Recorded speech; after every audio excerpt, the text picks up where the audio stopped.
So my three most favorite Bibles. Well, I don't want to say favorite. There's the Aramaic.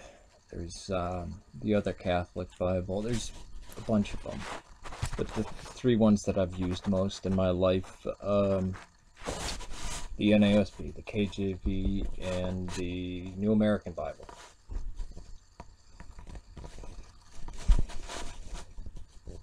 Second Maccabees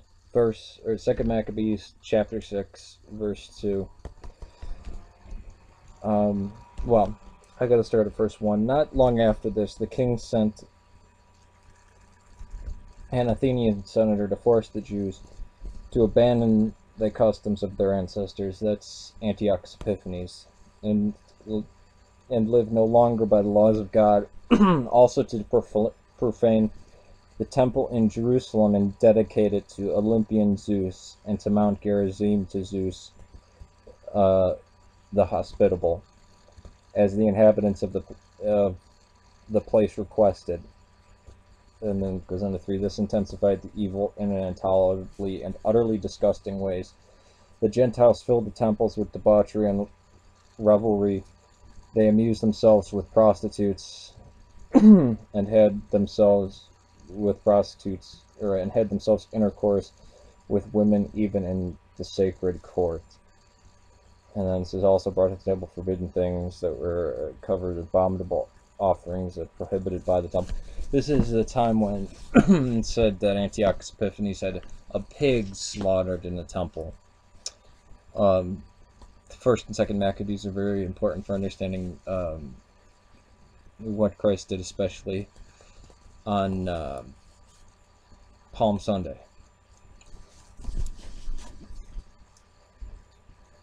They say that a pig was slaughtered in the temple, but the important thing here is that there was still the temple operating on Mount Gerizim. When the two sides broke away, there was a temple in the north and a temple in the south, which I think was how it always was. I think the place of the temple changed in the north. We could see Tel Dan, or maybe Dan had its own temple. We see in the Samaritan Pentateuch that there were two. Or not, that there were an 11th commandment. This is that Mount Gerizim is the temple, or is the mountain of the Lord. Now I think that the Samaritans added that, but I don't think the Samaritans are the bastard people that they're made out to be in the Old Testament. I think it's vice versa. I think the Jews were the ones that got mixed with the Babylonians. But again, racial bloodlines don't really matter, right? It could be both. It doesn't matter. That's why Ezekiel says, stop, this is foolishness of trying to enslave, your brothers in the north, and he actually cancels a saying in Proverbs, and it's very beautiful in Ezekiel 18. But if you look at, you don't even have to go so far as documentary hypothesis. If you just look at what the text is saying and how it's saying it, which is why it infuriates me when people say, oh, it's just, those are all myths. They can't be. There's too much cultural insight into them. Now, are they talking from a biased position? You bet you. That's all history is written from a biased position. It's written by people in certain culture, which is probably the most important thing about it. And we constantly see allusions to these, to the temples, even when they're not even stated, the high places, and they built for themselves high places. There was a faction that didn't want a temple built because the tabernacle was what Moses had and what was commanded by the Lord, not a temple, right? Some of the prophets actually speak against the temple, although we say, oh, they're just using rhetorical language and being blustery, and they don't really mean it. Could they really mean it? I myself don't think so. I don't think we have many writings that are anti-temple. But the high places were where did the Israelites worship? Mount Moriah, Mount Gerizim.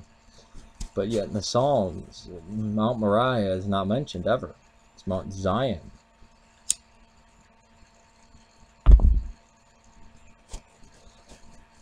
If you look at the biggest structure of a pagan temple pagan Canaan temple, Canaanite pagan temple, they look a lot like the, or at least the court of it. I mean, it looks a lot like the temple of the Jews. Do I think the Jews got it from the Canaanites? No, I think it was vice versa. But there's very interesting historical stuff in here. People just take away their biases and take a look at the text critically. Very strange stuff. We have a very ancient code that's been given to us. It's our birthright, our inheritance. And cracking that code is pretty interesting. I don't know if I published it, and I don't know when I'll publish this, but the